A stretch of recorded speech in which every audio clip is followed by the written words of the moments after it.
All right, so we're going to work on finishing up our background, and then we can do our objects. And I'm going to put more blue and white paint because mine is all dried up. So if you still have paint from yesterday, that's good.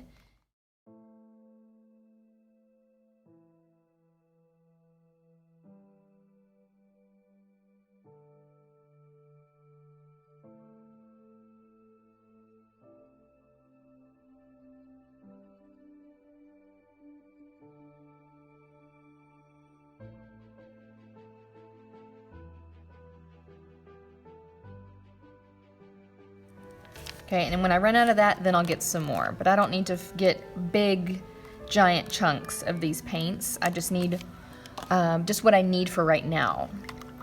All right, and again, I'm gonna start in my background and work my way to the bottom. All right, so basically I'm referring back to this picture again.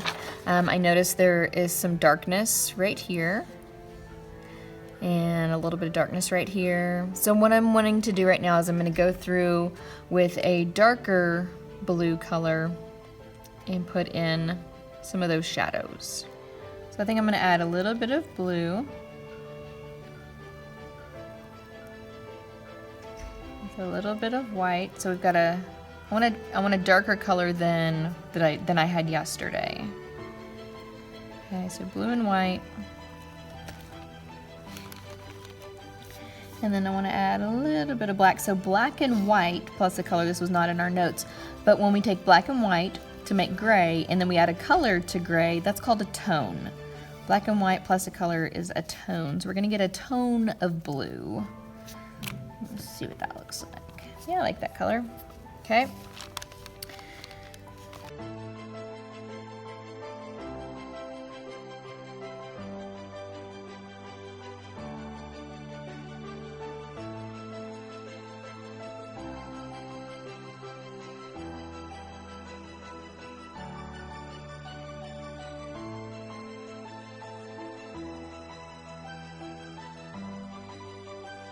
All right, and then using water,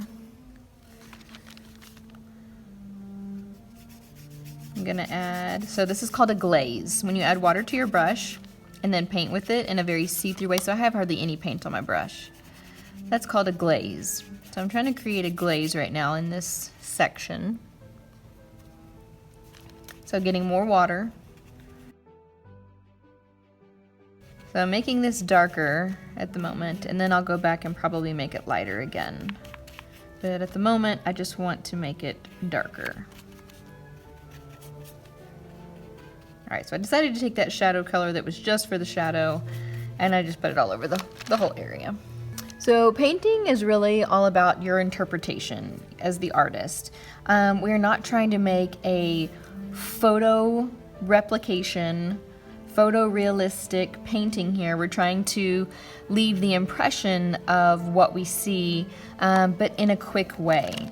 So that we call that impressionism. So we're trying to let our viewer know what we see, but we didn't have a lot of time to do it. And so that's why it's kind of this rougher painting. So it's not this smooth photo, looks like a photograph. Yes, you could absolutely do a painting like that, but we don't have time. And it takes a lot of work. Okay, so that's something you could do on your own if you wanted to. We're just trying to get the basics and basic understanding of painting and how to apply paint. So remember, this is called a glaze. When we paint with water on our brush in a way that we can still see through, it, but we're adding another layer.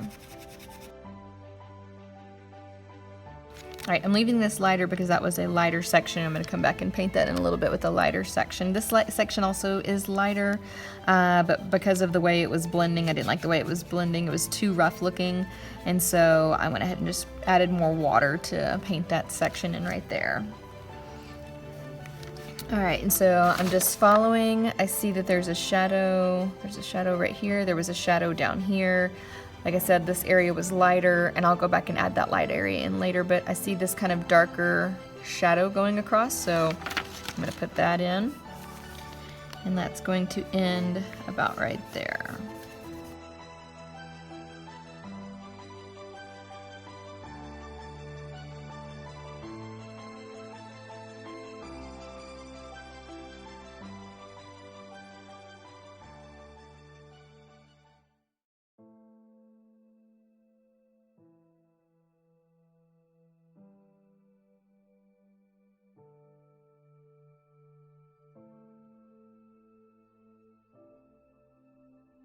Alright, so I'm making more paint, and I can tell that it's very gray, which means I need more blue.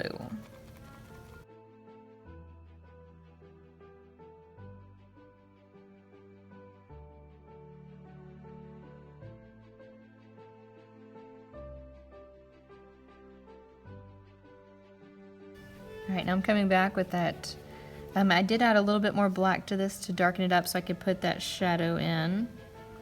That needs to go right there.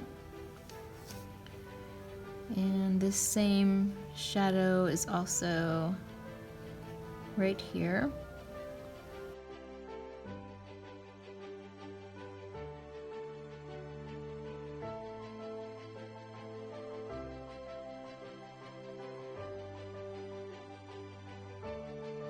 Alright, so I'm just trying to look for where the shadows are and kind of roughly put that down, and then I'm going to clean that paint off and then just use water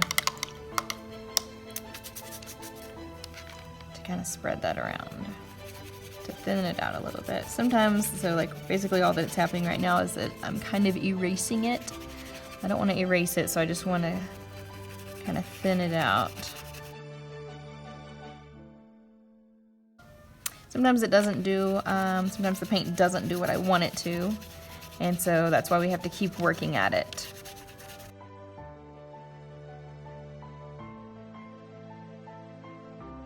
Okay, so I'm doing that kind of scrubbing technique where I'm laying the brush down more flat and using the tips of the bristles to spread the paint.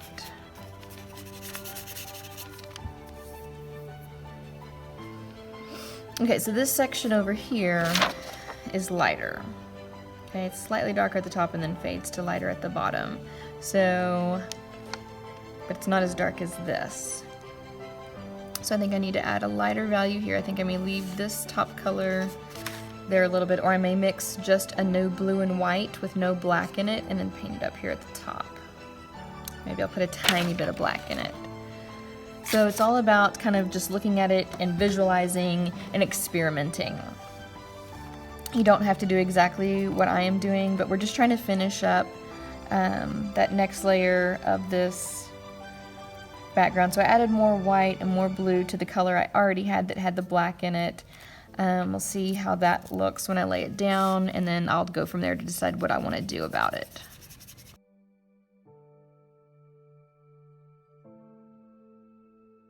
And like what color it should be, since we're looking at it with stripes.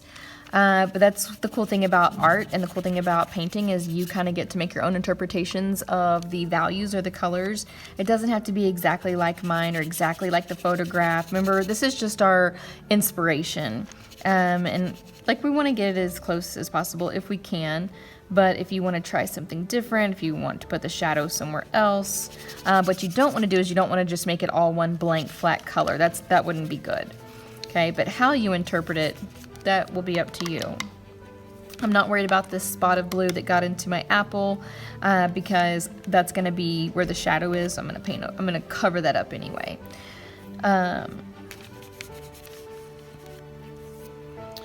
Okay, I think I'm ready for this back section. I think I'm ready to create my lighter color now.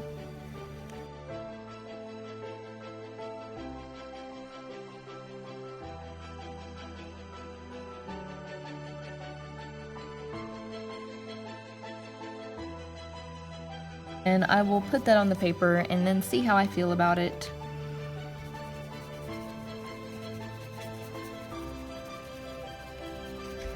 So I'm trying to do kind of a glaze where I'm being very, very soft, or kind of what's called a dry brush. So I'm not using any water, and I'm just using the tip of the brush to put the spread out that little bit of paint. All right, and then I can see that there was kind of a fade of lightness over here. And then there was some lightness down here where this fabric fold was. All right, and then I will clean my brush, kind of dry it off, and then I will use a tiny, whatever water is left over on my brush to spread out that color, to smooth it out a little bit.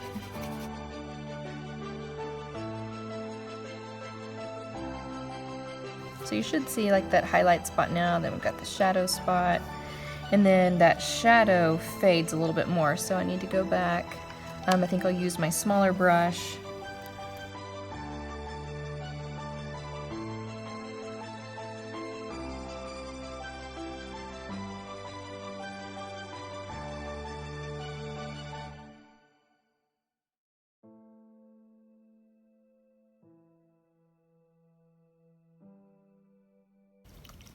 All right, and then I'm gonna get some water on my brush to thin that out a little bit.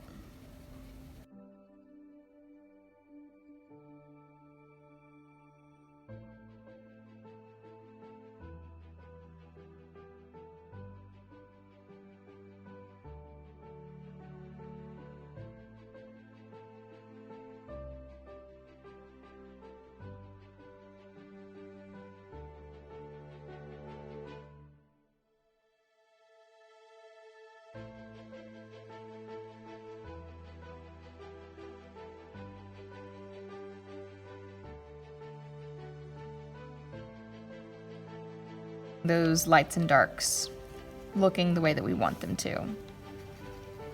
I don't know, that I kind of like it the way that it is. I don't think I need to, I was going to come back with water on my brush and kind of do something with this, but I think I kind of like the way that it is. I do want to lighten up this shadow right here because it's really only dark right here, and then it fades out a lot right here, so I don't want that to be so dark.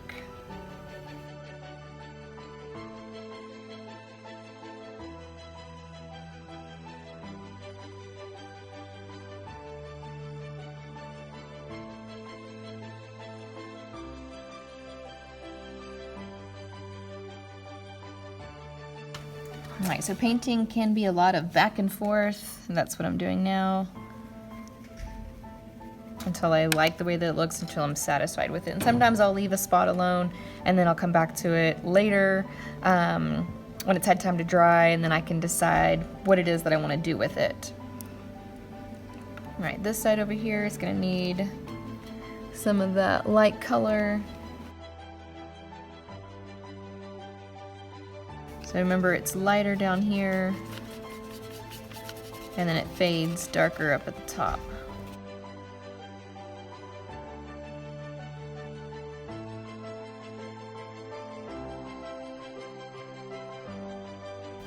Alright, so that looks really white right now, but I'm going to fade it out. I'm going to clean my brush,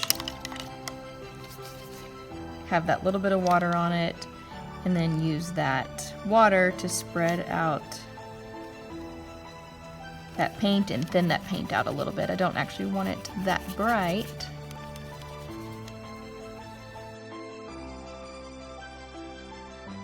Okay, and then kind of scrubbing on the way up.